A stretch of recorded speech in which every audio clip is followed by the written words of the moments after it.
Hey everyone, welcome back to the channel and welcome to Season 2, Week 28 of the DC Sports Digest.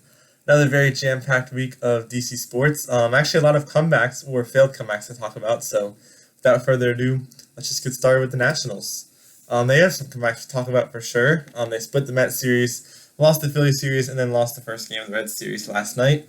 The first comeback is actually coming up right now. They came back from a 7-0 deficit versus the Mets the first time. However, the second time they lost 19-5, so that was pretty unfortunate. Probably one of the worst losses of the year. But we did come back from a 7-0 deficit to beat the Mets 8-7, so that was nice. Especially to split the series with a really good team like the Mets. First game of the Phillies series, I would call it like Commanders Cowboys fashion because we hit like a walk off, and then that's like the Terry McLaurin touchdown, and then we made a mistake with the missed extra point and like this. I don't know. It was just the ending of the game was not good, and we lost a game that we probably should have lost in the first place. To lose the first game of the Phillies, and then we lost the series, but we did get one win against them. So I think we have like a 14-18 record after this week. I forgot to put that here, but I like putting the record on this list. I hope you guys enjoy that too. I think it's just nice, in my opinion. We actually did address the bullpen. We signed a reliever, Andrew Chafin, and Colin Poche was DFA, which is he has not been had a good start to the season, so that's a good sign, I think. I think he started on like a AAA team, maybe like the Tigers or something, but I don't know. I think he could still be an upgrade over Poche, so we'll see what happens when he makes his first appearance, and hopefully it is an improvement. The other interesting pitching dilemma is with the starting rotation, or potentially the bullpen too, I guess.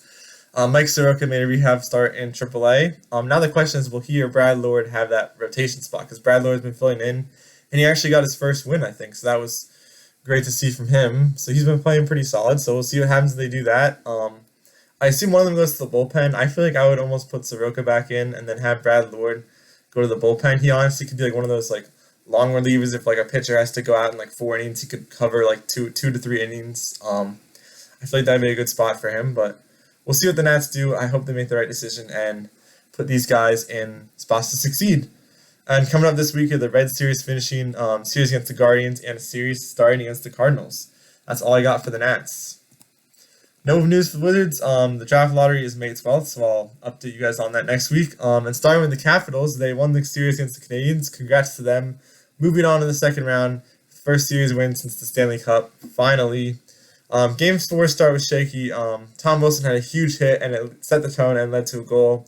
And were able to close out the win in Game 4. And Game 5 back at home was just a really strong performance. We won 4-1 and won the series 4-1. So that was great to see.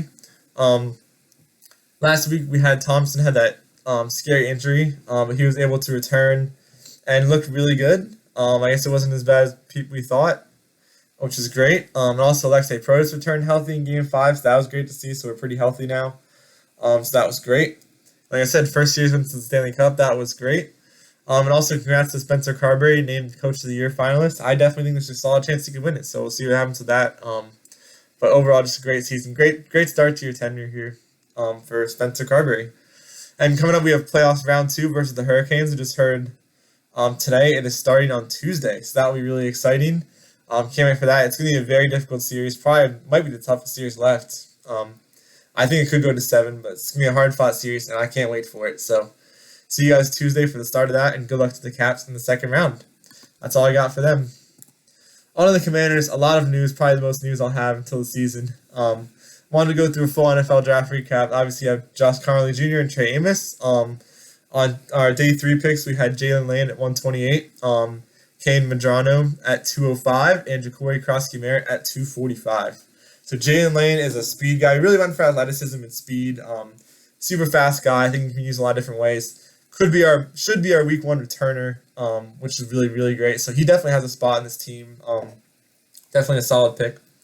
Wasn't sure about Kane Medrano at 205. I hadn't really heard of him. But he's just super athletic. He can play in coverage. I think if he fixes his tackling, he's going to be a really solid option at linebacker and also have a place on his team, at the very least, be on special teams. And one guy I really, really like is running back Ja'Cory Krosky-Merritt at pick 245. He had some eligibility issues, only able to play 1 game last season, but his tape the year before is insane. He He also played at one of like the senior like the Shrine Bowl or something. He got like MVP after not playing the whole season. But looking at some of his tape, he is just super explosive. Could be a steal in the 7th round. I think if he played this year, people were saying he was like a 3rd rounder. So like I think he's a steal here at pick 245, and he really could get some playing time and could be a steal here at pick 245. I'm really excited about him. Also had a lot of undrafted free agents and rookie minicamp invites. I'm not going to go over all of them, but some guys to keep in mind: Tim McKay, O-lineman, could make the team. He just had an injury, would have been drafted this year. Robert McDaniel, safety, is really good. Ja'Cory Brooks, receiver, could be some guy that breaks out. And also we invited Gabe Taylor, Sean Taylor's brother, to minicamp. So that's great to see. Obviously, he has to earn a spot on the team, but it's still great, and I hope it comes full circle and he earned a spot on the team. Also made some more free agent moves, one more, and potentially more coming. We signed kicker Matt Gay and released Zane Gonzalez, so thanks for that playoff performance, especially with the Bucks, and really the whole playoffs did really well, but I think Matt Gay is definitely an upgrade. He is basically automatic under 50 and for extra points. A little shaky past 50, but like, to be honest, our offense is good enough where we can just go for it if we have to. So I think it's a really good signing. Gave him the highest guarantee for a kicker in NFL history, $4.25 million. So definitely really wanted this guy, and hopefully it'll work out, and we'll have a steady kicker for at least several more years. And potentially more free agency moves coming because I really liked our draft. I'm probably giving it a B ranking because we didn't get more picks, but we really took advantage of the 5 picks we had. The one pick we didn't get is edge rusher, so that's something we definitely could look at in free agency. There's a couple like older guys like Zadarius Smith or maybe even Von Miller who could make an impact here.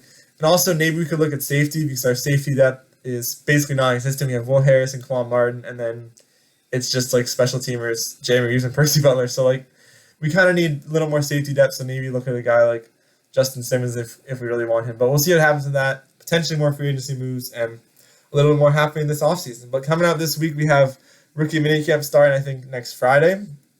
And then just more offseason workouts throughout May and June before training camp in July. That's all I have for the Commanders. Other DC sports news, I have a lot to go over as well this week. DC United lost to Philadelphia. Their next game is today against Colorado. They have like a U.S. Open Cup like tournament game versus Charleston on Tuesday. So 2 games for them this week. Old Glory DC lost to Houston. They have a game tomorrow against Utah. Washington Spirit lost to Gotham and lost a wild game versus Los Angeles. It was back and forth, but they fortunately lost 4-3. Their next game is next Saturday. DC Power had a win against Brooklyn, and their next game is against Dallas. DC Defenders beat Arlington in another wild comeback. I told you guys there's a lot of comebacks. Their next game is tomorrow against Michigan. The Mystics, they had their training camp started, but unfortunately, Georgia Amore suffered ACL injury, so probably out for the season, unfortunately. They really got to consider moving training camp back, because it's really right after like the NCAA season. It hasn't even probably been like a month or two. Aaliyah Edwards also suffered a back contusion, but that will be a 2 to 3 week injury. Nate missed the first couple games of the season. In preseason game, one today against the Fever, and then one against the Dream this week, and then regular season is coming up pretty soon. And that's all I got for my other DC sports news. On my weekly awards, game of the week, I have to give it to DC Defenders' ferocious comeback against Arlington. They were down at least 2 possessions with like less than 10 minutes left, so that was really impressive to come back and win the game. Player of the week, I'm giving it to Logan Thompson.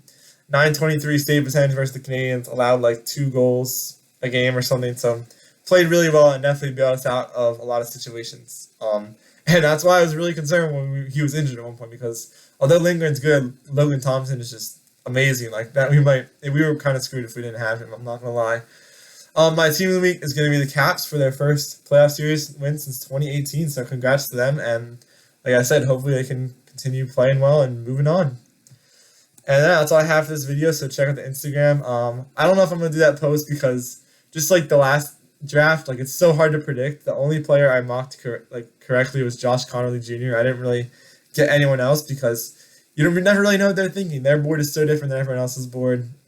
So yeah, I don't think it's really worth making a post if I only got one correct pick. That's okay. I had fun doing mock drafts and look forward to doing some more next year. So yeah, that's all I have for this video. So thanks for watching and like and subscribe. Bye.